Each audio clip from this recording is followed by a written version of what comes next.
Hey, so you throw on your Beats Solo 3, hit play, and instantly something feels off. One side is playing fine, the other side just not. You pause, play again, move the ear cup around a bit, and you're like, no way, this just broke out of nowhere. Now you're adjusting the headphones, tilting your head, maybe even pressing on the side that's not working, like that's gonna magically fix it. And yeah, sometimes it kinda comes back for a second, then cuts out again. That's when it gets really annoying. So here's the thing, this doesn't always mean your headphones are done. A lot of times, it's something small causing the issue. It could be a balance setting on your device that shifted without you noticing. Sometimes it's a Bluetooth glitch where audio isn't syncing properly.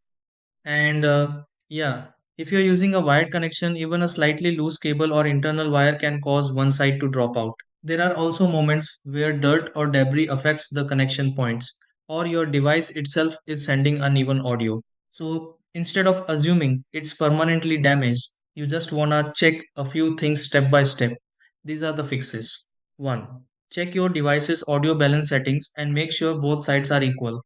2. Disconnect and reconnect Bluetooth or forget the device and pair again. 3. Try using the headphones with another device to rule out source issues. 4.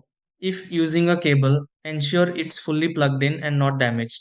Number 5. Gently clean the headphone ports and connectors. 6. Restart your device and reset the headphones if needed.